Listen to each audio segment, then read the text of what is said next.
प्रिय विद्यार्थियों, आज हम एक बड़ा ही व्याकरण का महत्वपूर्ण बिंदु शुद्धिकरण पढ़ रहे हैं। शुद्धिकरण पढ़ने से पहले हमें ये समझ लेना चाहिए कि कितने प्रकार की अशुद्धियाँ होती है, कौन सी अशुद्धि किस तरह से हम देख सकते हैं, पहचान सकते हैं। अगर हम अशुद्धियों के बारे में जानकारी नहीं रखते हैं, नहीं पहचान पाते हैं, तो शुद्धिकरण हमारे लिए बड़ा मुश्किल होता है। सबसे पहले तो हम कुछ ऐसे शब्द देखते हैं जिन्हें अक्सर अधिकांशतः लोग अशुद्ध बोलते और लिखते हैं, इसलिए हम उनका पता ही नहीं कर सकते हैं कि वे शुद्ध हैं या अशुद्ध। जैसे हिरण हमें बिल्कुल शुद्ध लगेगा, लेकिन वास्तव में हिरण शब्द होता ही नहीं है, हरिण। हरिण शब्द शुद्ध होता है। इसके अलावा हम बोलते हैं और लिखते हैं चिन्ह, जबकि है अशुद्ध शब्द है। ये चिन्ह, और इसको लिखने का दूसरा तरीका और भी होता है, इस तरह से भी हम इसे लिख सकते हैं। चिन्ह नहीं होकर ये चिन्ह होता है और इस तरह से इसे लिखा जा सकता है। ऐसे ही उज्ज्वल शब्द होता है। अधिकांशतः हम एक आधा और एक पूरा जय लिख देते हैं, जबकि उज्ज्वल शब्द में दोनों ही जय आधे होने चाहिए। इसके अलावा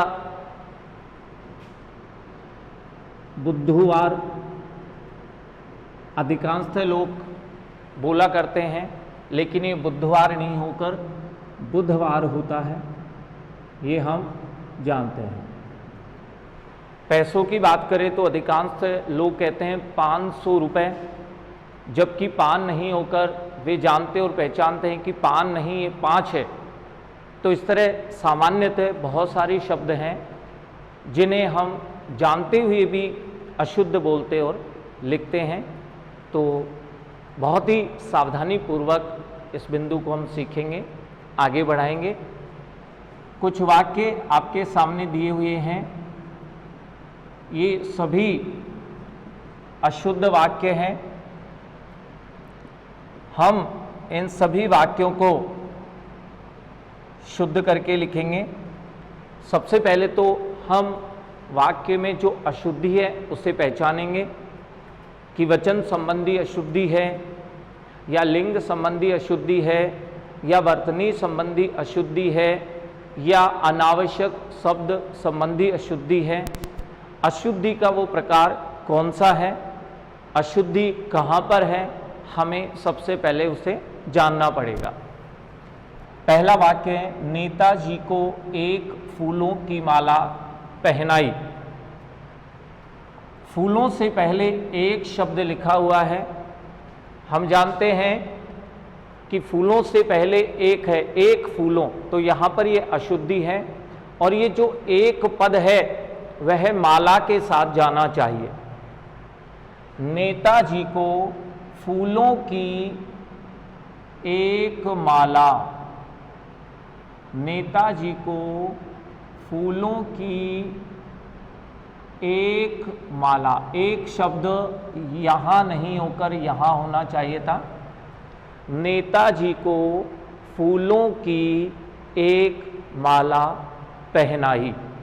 एक शब्द फूलों के साथ नहीं होकर के और माला के साथ प्रयुक्त होना चाहिए। इसके बाद पेड़ पर कोयल बोल रही है, दूसरा शब्द है। तो हम जानते हैं कि कोयल कभी भी बोलती नहीं है। ये मनुष्य के लिए प्रयुक्त हो सकता है बोलना शब्द, लेकिन कोयल के लिए प्रयुक्त नहीं हो सकता है। यहाँ बोलना की जगह कूकना शब्द आना चाहिए। पेड़ पर कोयल कूक रही है, यहाँ बोलना शब्द सही नहीं है, कूकना आना चाहिए। पेड़ पर कोयल कूक रही है, ये शुद्ध होगा। इसकी जगह कई बार कुत्ते भी आ जाते हैं, रात में कुत्ते बोल रहे हैं तो कुत्तों के लिए भौंकना शब्द प्रयुक्त होगा। इसलिए मेंढक के लिए टर्राना इसी प्रकार से हम यूज करेंगे। तो हम ध्यान रखें, चिड़िया आ जाए तो चहचहाना, चहचहा रही है। कैदी को मृत्यु दंड की सजा मिली। दंड और सजा हम देखें दोनों एक ही बात है, किसी को दंड दिया गया या सजा दी गई, दोनों एक ही है। इसलिए हम अनावश्यक एक शब्द है, चाहे हम दंड को हटा दें चाहे सजा को हटा दें। अगर हम दंड को हटाते हैं तो कैदी को मृत्यु की सजा मिली, दंड शब्द को हम हटा सकते हैं, कैदी को मृत्यु की सजा मिली। इसके अलावा यदि हम दंड शब्द रखते हैं तो ऐसा भी हो सकता है, कैदी को मृत्यु दंड मिला। इन सब को हटा करके हम एक शब्द लिख दें, मिला। कैदी को मृत्यु दंड मिला, ये अनावश्यक शब्द है, इन्हें हम हटा देंगे। नेक्स्ट है, मान सिंह विख्यात डाकू है। हम अच्छे से जानें कि विख्यात उसे कहते हैं जो अच्छे कार्यों के लिए प्रसिद्ध होता है, लोकप्रिय होता है, लोग उसे जानते हैं। विख्यात अच्छे कार्यों के लिए प्रसिद्ध हो उसके लिए होता है। अब ये डाकू है तो अच्छे कार्यों के लिए नहीं, बुरे कार्यों के लिए प्रसिद्ध है, लोग इसे जानते हैं। इसलिए डाकू के लिए कुख्यात शब्द होना चाहिए।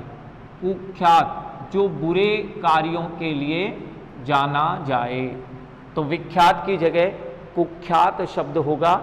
मान सिंह कुख्यात डाकू है, बुरे कार्यों के लिए लोग उसे जानते हैं।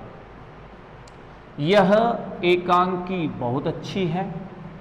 देखने में और पढ़ने में हमें यह वाक्य बिल्कुल शुद्ध लगता है, लेकिन हम जानें एकांकी नाटक का एक भाग, एक अंक होता है। यह एकांकी बहुत अच्छी नहीं होकर अच्छा शब्द इसके लिए प्रयुक्त होगा, अच्छा है। यह एकांकी बहुत अच्छा है। खरगोश को काटकर गाजर खिलाओ। देखिए पढ़ने पर अटपटा लग रहा है, हमें अशुद्ध सा नजर आ रहा है। खरगोश को काटकर, यहां खरगोश को काटने की बात कही गई है, जबकि हमें काटना गाजर को है। खरगोश को काटकर गाजर खिलाओ, तो खरगोश को गाजर शब्द पहले आ जाएगा। खरगोश को गाजर काट कर खिलाओ। ये काटना शब्द खरगोश के साथ नहीं आकर गाजर के साथ आना चाहिए। खरगोश को गाजर काट कर खिलाओ, इस तरह से लिखेंगे तो ये शुद्ध हो जाएगा। यहां शुद्ध गाय का, उसी प्रकार देखिए गाय के साथ शुद्ध शब्द लिखा हुआ है। गाय कभी भी शुद्ध या अशुद्ध नहीं होती है, ये शब्द गाय के साथ अनुपयुक्त हो, इसका प्रयोग गाय के साथ नहीं होना चाहिए। इसमें दूसरा ऐसा कोई पद देखेंगे जिसके साथ शुद्ध या अशुद्ध का हम प्रयोग कर सकते हैं, तो हमें नजर आता है घी। घी के साथ हम इस शुद्ध शब्द का प्रयोग कर सकते हैं। तो हम इस वाक्य को शुद्ध करके लिखेंगे, यहां गाय का शुद्ध घी मिलता है। यहां गाय का शुद्ध घी मिलता है। शुद्ध शब्द गाय के साथ नहीं होकर घी के साथ हमें लगाना पड़ेगा, प्रयुक्त करना पड़ेगा। अनेकों लोगों ने धावा बोला। यहां अनेकों शब्द अशुद्ध हैं, इसकी जगह होना चाहिए अनेक। अनेक लोगों ने धावा बोला। अनेकों अशुद्ध शब्द है, अनेक शुद्ध शब्द है। इसके बाद हम आगे बढ़ते हैं। मेरे को घर जाना है, यहाँ मेरे को अशुद्ध है, मुझे शब्द यहाँ पर प्रयुक्त होना चाहिए था, मुझे घर जाना है। मेरे को इसकी जगह मुझे शब्द प्रयुक्त होगा, मुझे घर जाना है। महात्मा गांधी का देश आभारी रहेगा। यहाँ पढ़ने पर थोड़ा सा अशुद्ध सा हमें लग रहा है, महात्मा गांधी का देश। यहाँ देश केवल महात्मा गांधी का नहीं, हम सभी का है। इसीलिए हम इस देश शब्द का यहाँ प्रयोग नहीं करेंगे। प्रारंभ में इस देश शब्द को ले आएंगे। देश महात्मा गांधी का आभारी रहेगा। देश, अल्प विराम भी यूज कर सकते हैं। देश महात्मा गांधी का आभारी रहेगा, क्योंकि महात्मा गांधी ने हमारे देश के लिए काफ़ी कुछ त्याग किया है, आज़ाद करवाया है। इसलिए हमारा ये देश है महात्मा गांधी का आभारी है। हम सभी उनके आभारी हैं। देश महात्मा गांधी का आभारी रहेगा। अन्य उदाहरण लेते हैं। गरम गाय का दूध पीना चाहता हूं। अब यहां गाय के साथ ये गरम शब्द आया है। ये गरम शब्द यहां नहीं आकर ये दूध के साथ आना चाहिए, तो इसका प्रयोग होगा गाय का गरम दूध पीना चाहता हूं। ये गरम शब्द है वो गाय के साथ नहीं आकर दूध के साथ आना चाहिए। शुद्ध रूप होगा गाय का गरम दूध पीना चाहता हूं। नेक्स्ट एग्जाम्पल है, एक गीतों की किताब ला दीजिए। एक तरफ तो एक कह रहे हैं और यहां बहुवचन का प्रयोग हो रहा है गीतों की, तो इसलिए एक शब्द गीतों के साथ नहीं आकर किताब के साथ आना चाहिए। गीतों की एक किताब ला दीजिए। गीतों की एक किताब ला दीजिए, ये शुद्ध वाक्य होगा। गत रविवार वह मुंबई जाएगा। गत का मतलब जो बीत चुका है, जो गुजर चुका है, जो भूतकाल का है। तो गत रविवार को वह मुंबई जाएगा बिल्कुल अशुद्ध शब्द है। या तो यहां पर जाएगा को हम बदलें, क्रिया को बदलें, यहां गया। गत रविवार वह मुंबई गया, ऐसा हम बदल सकते हैं। भविष्य काल की क्रिया हटा करके हम भूतकाल की क्रिया लगा दें। गत रविवार वह मुंबई गया। या फिर भविष्य काल की क्रिया रखते हैं तो यहां भी हमें गत की जगह अगले रविवार वह मुंबई जाएगा।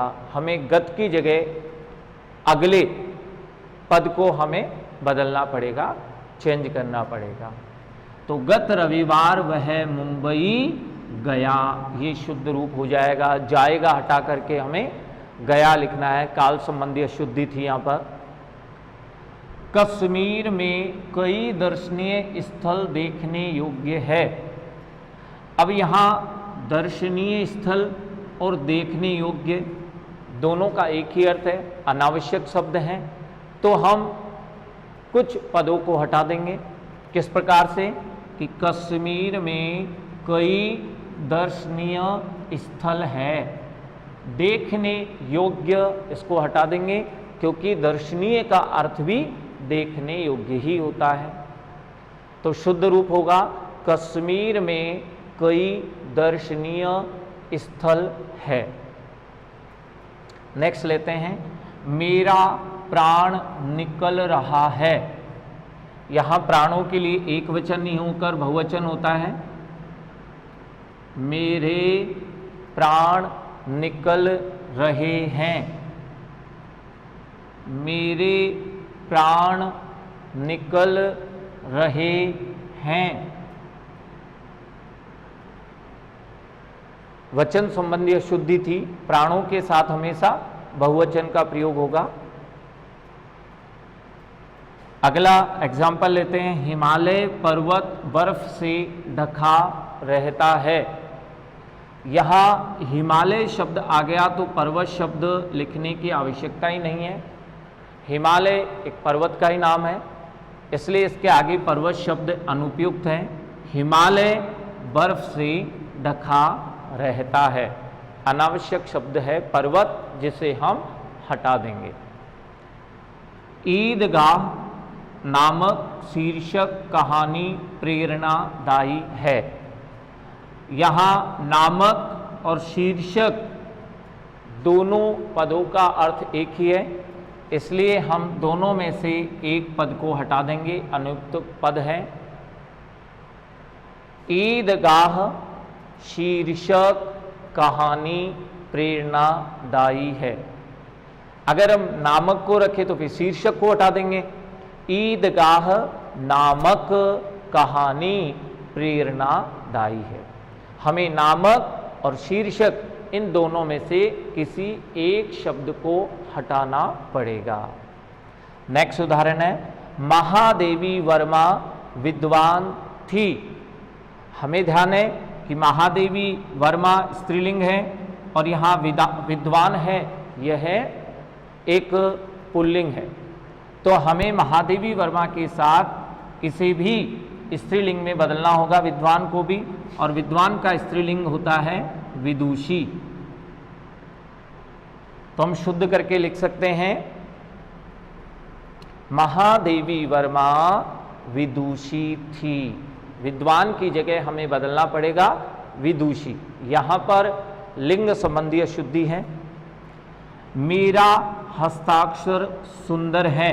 यहां हस्ताक्षर प्राणों की तरह हस्ताक्षर भी बहुवचन में प्रयुक्त होता है, इसलिए मेरा की जगह मेरे लिखेंगे। मेरे हस्ताक्षर सुंदर हैं। इसके बाद मेरा ननिहाल जयपुर में है। मेरा ननिहाल जयपुर में है। ननिहाल स्त्रीलिंग है, इसलिए आप मेरा नहीं होकर मेरी आना चाहिए।